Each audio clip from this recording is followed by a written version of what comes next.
走吧，去跳舞。走吧。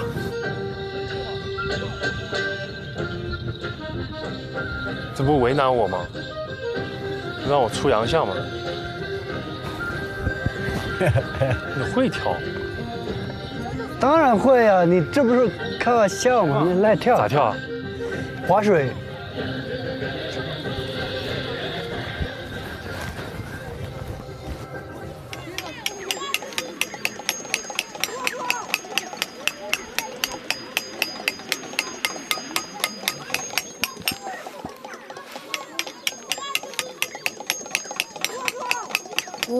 高德哥下次会来吗？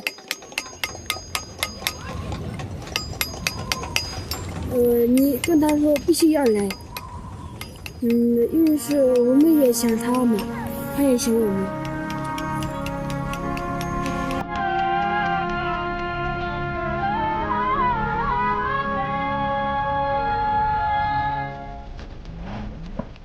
刘慈欣曾在《三体》里写道：“真正的力量在时间手里，留下脚印比创造世界更难。”在这文明的尽头，他们也只能做远古的婴儿时代做过的事，把字刻在石头上。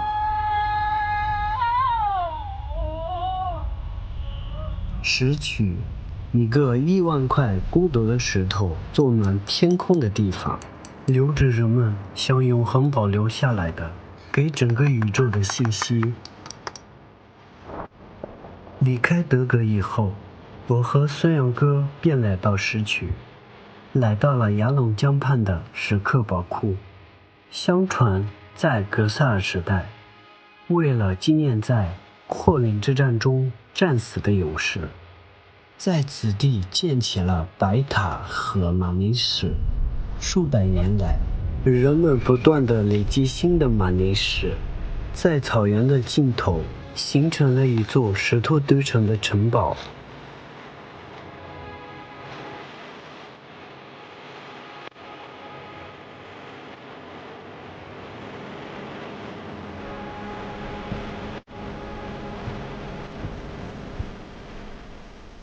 你看这个上面的纹路特别清晰，因为上面的纹路一般人摸不到。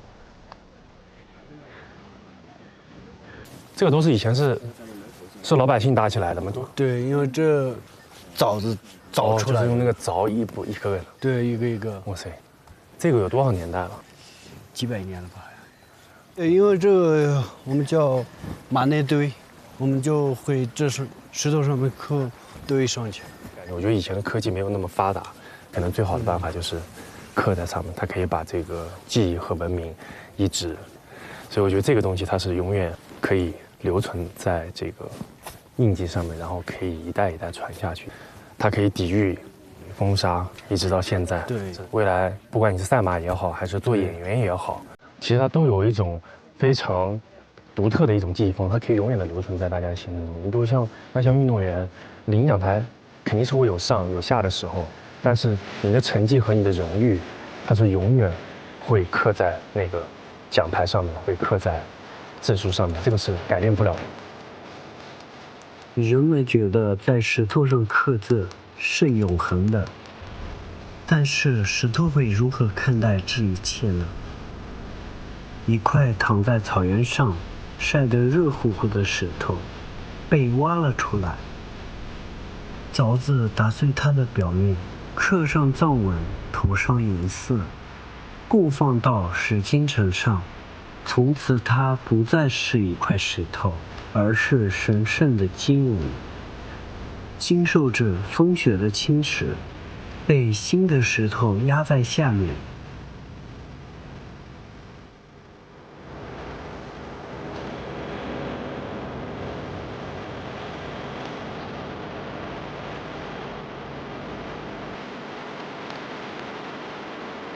我想问问石头，如果他有选择，会如何选择呢？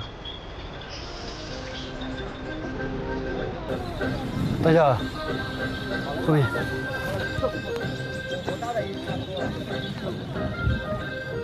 走吧，去跳舞。走吧。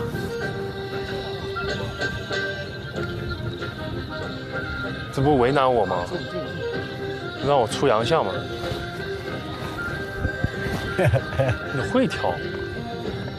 当然会啊，你这不是开玩笑吗？你来跳。咋跳啊？你看他们跳，划水。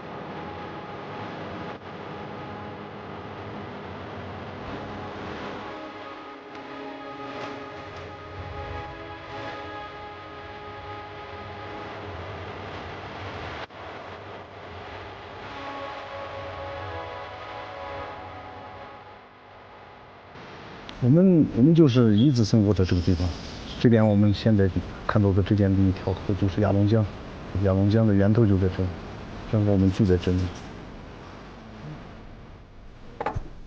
这个是什么？这个是我们藏区的酥油饼，可以叫酥油和奶渣子制作成的，有点像我们家乡的那个定胜糕。上面的那个是人参果做的，比较甜，口感很好。这个是比较具特色的，酥油炒白菌。只有石须油，对，因为白菌石须白菌是比较出名的，只能在海拔4000米以上才能长出这个东西。那我是不是可以带一点回去啊？可以，给他没问题啊。我买一点回去，给我家里人尝尝。白菌还不错，比我们俩昨天烤的好吃。对，也不咸，淡淡微甜。对，美朵，你怎么能开在雪山下？方巾美朵，你怎么能唱给阿妈的歌？方巾美朵，你怎么能唱给太阳的歌？方巾美朵，你怎么能阿妈心中？千年磅礴古道，传来古老的歌谣。牛铃摇碎霜雪，故事风中缠绕，唱着民族团结一家亲。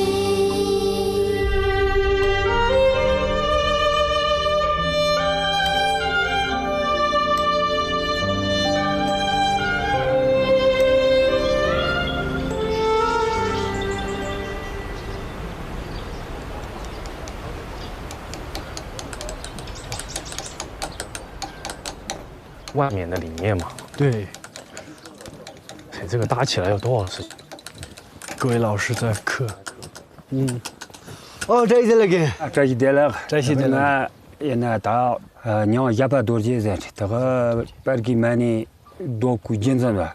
那他老师说，他刻这个差不多，他18岁开始刻的，因为刻这个的原因就是他现在变成了这个刻这个非遗传承人。这个买的其实个说，当地现在养一乱个儿，几栋什么家那个。哦，这个墙说有1000多年的故事。1000多年。对。所以非遗的背后都是中国人智慧的结晶，真的是。对，老师说他这个刻那个石头，然后这上面都是结疤。天天打，厉害。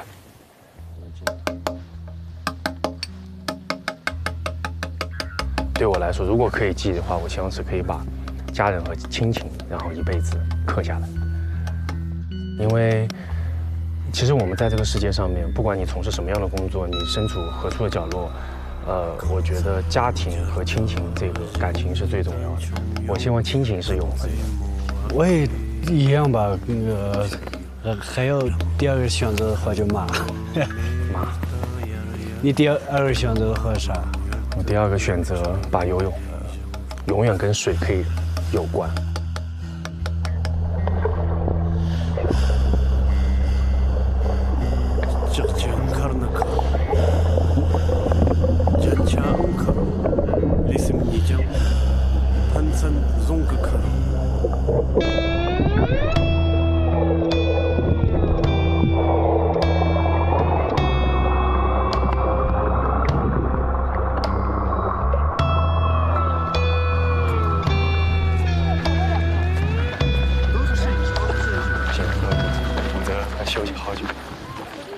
我想刻让利息点。让我一对对吧？对。这样的。哦。你的手啊。这样。这样子。是这样，然后再这样。要刻让我一对对吧？那我这上面写一下小的，然后你就刻里面的那个黑色的吧。对。有没有小一点的？你跟他啊，对，左圈这两个是哎，可以。上拿过来嘛，这样。现在往下打。等一下。哦，懂了，懂了。打错了，打下来了一块。没事。没事。小问题，笔转一点，这样转一点，打我。再转一下，对的嘛，然后再直接转。对了，小心手。用力一点。对吗？嗯，对。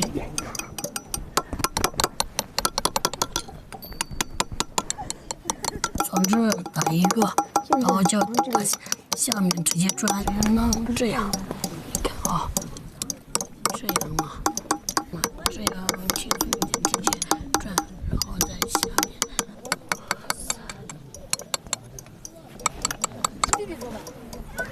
你知道我刚刚在刻这个，我就感觉，我觉得这个特别不容易。然后我现在手里头巨僵，好累，因为我没有这样肌肉记忆。然后我游了27年了，对，我游了27年了。然后我刚刚看他这个手上，全都是就这个打下去打破的，你看这个，就还有打破的，你看他的手，哇，我的手也是没有指纹的，在水里泡它，然后冬天的时候就会掉皮，会裂开，会疼，对，会疼。然后最关键就是我觉得。就是不管是你也好，还是我也好，我们的努力被大家看到。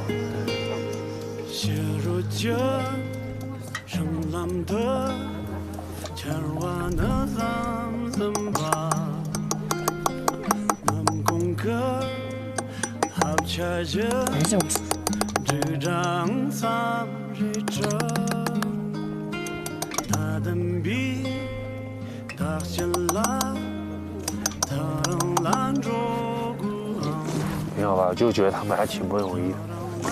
就刚刚我说的嘛，就我跟弟弟我们的努力，我觉得就努力过以后大家都看得到嘛。然后，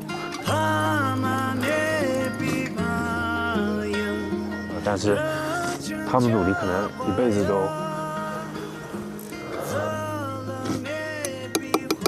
都没有人可以看到。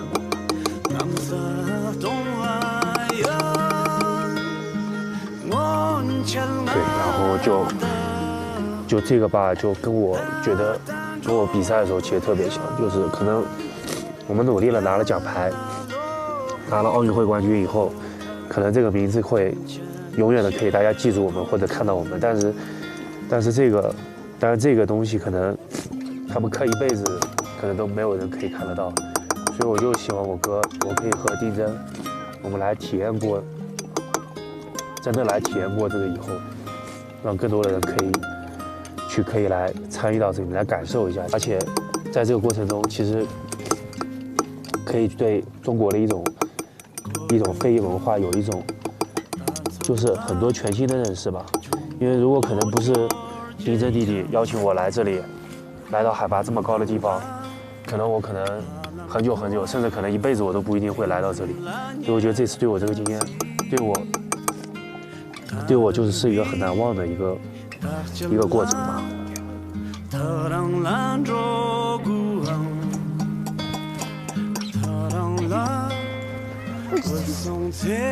弟弟这，我们围绕着石金城走着，在这里，所有人都传说，石金城地下还有一座看不见的石金城，更大更深。我放那边可以吗？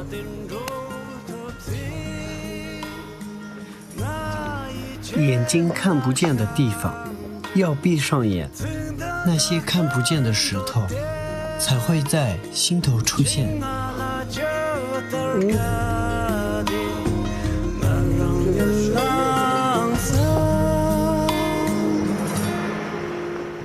他们看着绿的彩的，到那之前了。年公我了吧？但是就那么了，可能安慰。最终跟这个人的气象比起来难的，可是这个说话呢，气象一样难的哦。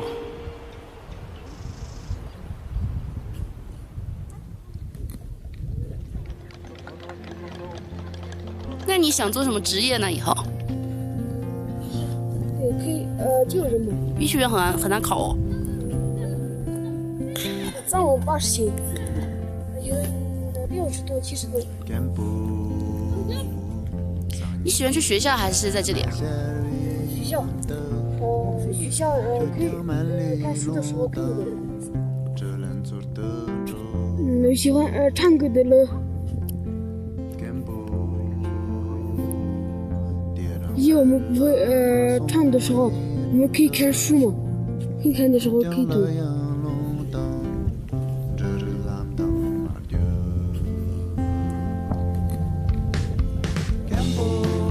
很多匠人们是从小开始学这门手艺的。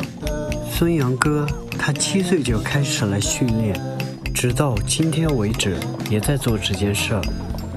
我7岁的时候在骑马放牛，在冬天放牛是痛苦的工作，但我享受夏天在马背上飞奔的一刻。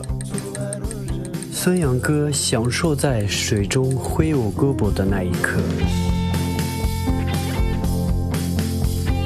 匠人们抱起马内石走上石金城的那一刻，我们忍耐着，为了那一刻的飞翔。至于那些忍耐的时刻，学习做一块石头，悄悄地和自己说，永不平静的泳池之道，磨平的枣子之道，马会之道。那些时刻微笑的发着光，埋藏在记忆的石金城深处，只有自己看得到。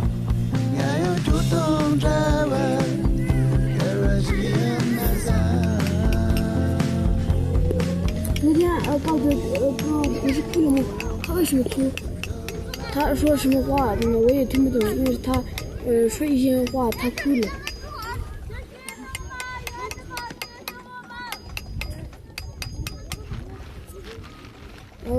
高德哥下次会来吗？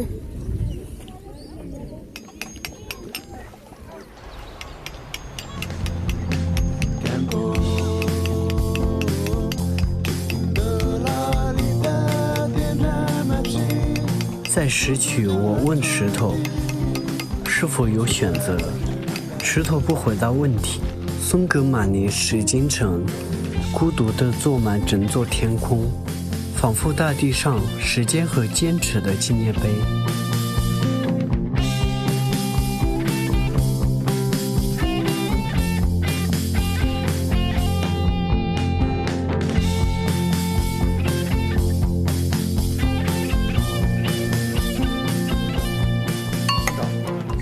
弟弟还在长身体，一定要多吃一点。慢慢的按，快。慢慢的苦。我尝一下味道。你尝一下，给我倒这么慢。多吃点，你长身体了。我这年纪已经不长身体了，不能吃太多。好。就是我觉得，不管是工作也好，还是很多东西也好，工作可以换，工作可以没有，但是家人不能没有。很多东西是可以失去的，但很多东西是不可以失去的。所以我觉得来到这种地方，就对我内心的触动非常的大，就是震撼非常大，今天那些。所以说，我觉得如果说有机会，我一定还想再回来，带着我的另一半，然后一起来感受藏族人民的文化，还有非遗的文化，还有我们怎么样通过更多的年轻人把这些东西都送出大山，让更多的人看到大山里的东西。谢谢。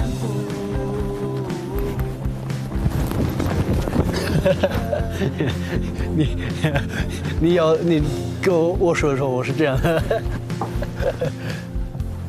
祝哥工作顺利，然后开心快乐，然后天天开心。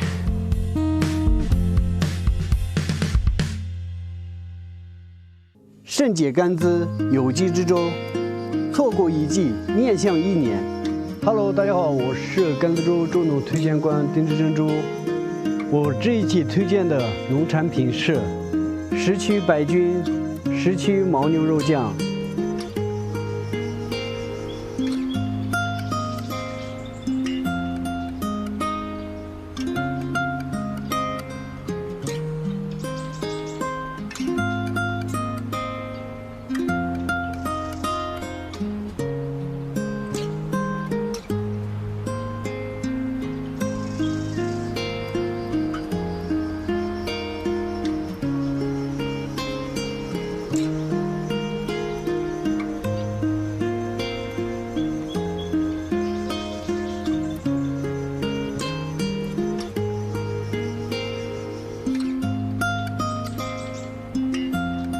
更多高品质土特产，搜索天猫甘孜粥原产地官方旗舰店。